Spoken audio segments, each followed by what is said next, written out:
Hello friends, आज हम lumpy skin disease के बारे में स्टडी करेंगे। आजकल लंपी स्किन डिजीज बहुत ज़्यादा स्प्रेड हो रखी है। ये मेनली कैटल में और जो मेन केस है इनका काऊ के बारे में डिस्कस किया जाता है। सबसे पहले यहाँ पर थोड़ा सा एक वायरल डिजीज है जो कि वायरस की वजह से होती है।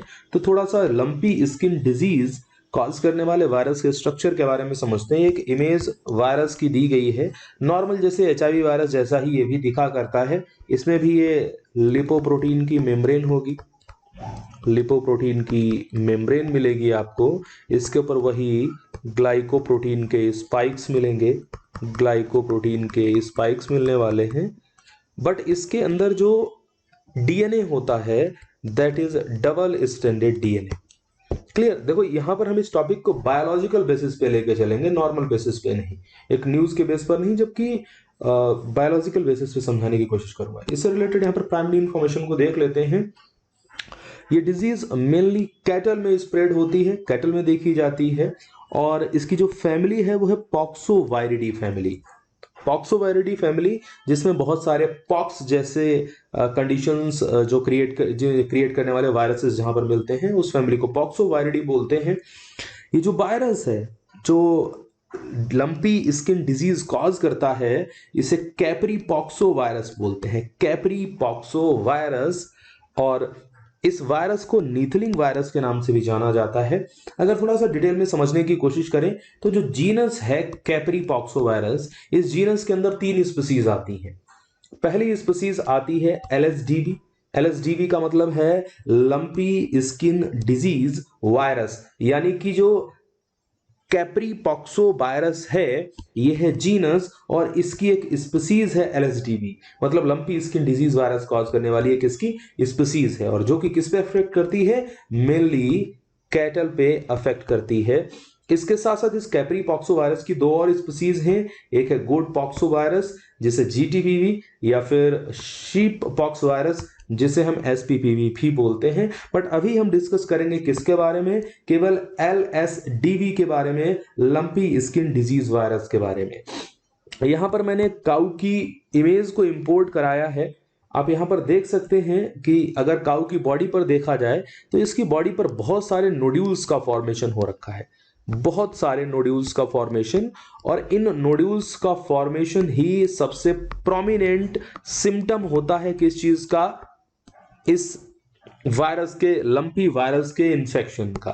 तो फिलहाल बॉडी की जो पेरीफ्री होती है उस पर जो लिम्फ नोड्यूल्स होती हैं उन लिम्फ नोड्यूल्स में इंफेक्शन होता है।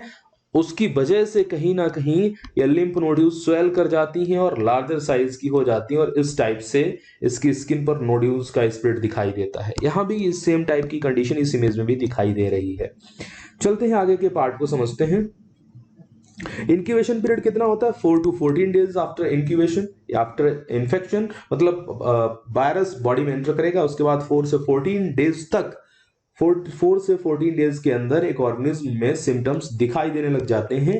इन्फेक्टिंग एजेंट क्या क्या होते हैं? मेनली ये डिजीज कैरी की जाती है जो मॉस्क्यूटो की डिफरेंट वैरायटीज हैं, जैसे Aedes aegypti mosquito, Culex mosquito, या फिर बहुत सारी और फ्लाइज जो एनिमल्स को बाइट करती रहती हैं, और जो टिक्स और माइट्स टाइप के होते हैं। ये इंसेक्ट ही इसको कैरी करते हैं डिजीज को, और जब वो बाइट करते हैं तो वो कैटल की बॉडी में एंटर कर जाता है पैथोजन और फिर वो ग्रो करने लगता है। इंक्यूबेशन पीरियड 4 से 14 डे में वो ग्रो कर जाता है। क्लियर है ना? तो ये सारे डिजीज इस तरीके से स्प्रेड होती है। मैंने बहुत ब्रीफ में रखा है, बायोलॉजिकल कॉन्सेप्ट से आपको समझना है तो आप इजीली समझ सकते हैं। सिम्टम्स की अगर हम बात करें, देखिए सबसे पहले हमने आपसे क्या कहा कि जो भी इनकी बॉडी के ऊपर सबसे पहला सिम्टम पता क्या आता है? सबसे पहला सिम्टम आता है फीवर का स्टार्ट होना। जो ऑर्गेनिज्म है जैसे ही उसको इन्फेक्शन होगा और इंक्यूबेशन पीरियड धीरे धीरे कंप्लीट होगा 4 से 14 दिन के बीच में, इस पीरियड में उस ऑर्गेनिज्म को फीवर आना स्टार्ट होता है। फीवर आने के साथ साथ जो नेजल और जो म्यूकोसल मेम्ब्रेन है बक्कल कैविटी वगैरह की, वहां पर इन्फ्लामेशन स्टार्ट हो जाता है। क्या स्टार्ट हो जाता है?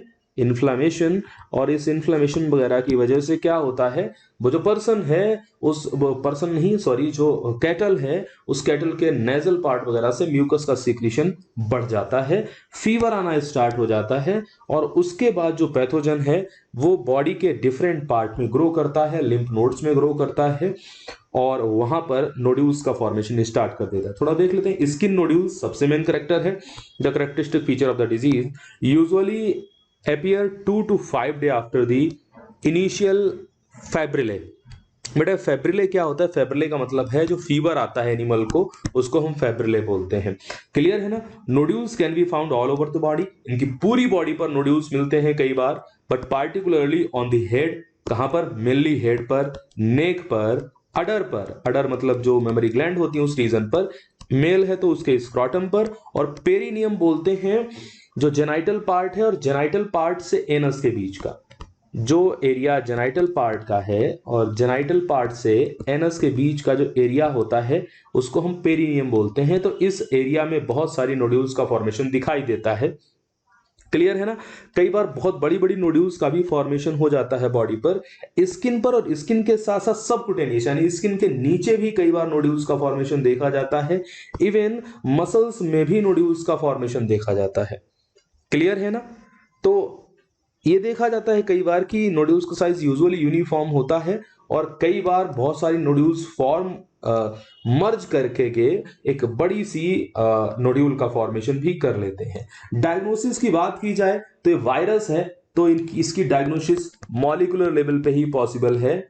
तो इसके लिए क्या करनी पड़ती है, मॉलिक्यूलर डायग्नोसिस करनी पड़ती है। क्या करनी पड़ती है, मॉलिक्यूलर डायग्नोसिस, जिसमें पीसीआर है, जिसे हम पॉलीमरेज चेन रिएक्शन बोलते हैं, पॉलीमरेज चेन रिएक्शन, जिसकी हेल्प से हम डीएनए के अमाउंट को मल्टीप्लाई करके डबल और उसकी मल्टीपल कॉपीज बना करके हम उसको डिटेक्ट करते हैं। दूसरा एलिसा आता है। एलिसा एक एंटीजन एंटीबॉडी डिटेक्शन मेथड है, जिसकी हेल्प से हम डायग्नोज कर लेते हैं कि वायरस की अवेलेबिलिटी है बॉडी में कि नहीं है। ट्रीटमेंट की बात की जाए तो स्पष्ट बहुत क्लियर लिखा है कि there is no treatment. Lumpy virus से जो डिजीज कॉज होती है उसका प्रॉपर कोई भी ट्रीटमेंट नहीं है। हाँ, बट कुछ ऐसे ट्रीटमेंट अवेलेबल हैं जो इस वायरस के इन्फेक्शन के रेट को स्लो करते हैं और थोड़ा सा सप्रेस कर देते हैं, जिसमें सबसे पहले लिखा है कि एक एंटीबायोटिक है जिसे इंजेक्ट किया जा सकता है। ऑक्सीटेट्रासाइक्लिन नाम की एंटीबायोटिक को अगर इंजेक्ट किया जाए तो इसके इफेक्ट में काफी कमी दिखाई देती है। ऐसे ही अगर इस ऑर्गेनिज्म को एक एंटी इंफ्लेमेटरी सब्सटेंस होता है जिसे हम बोलते हैं डेक्सामिथासोन, तो डेक्सामिथासोन भी अगर इसको दिया जाए तो उस कंडीशन में भी उस ऑर्गेनिज्म की परेशानियों को थोड़ा कम किया जा सकता है। बट ये एक क्योर का प्रॉपर मेथड नहीं है। Still there is no treatment of lumpy virus और लंपी स्किन डिजीज वायरस।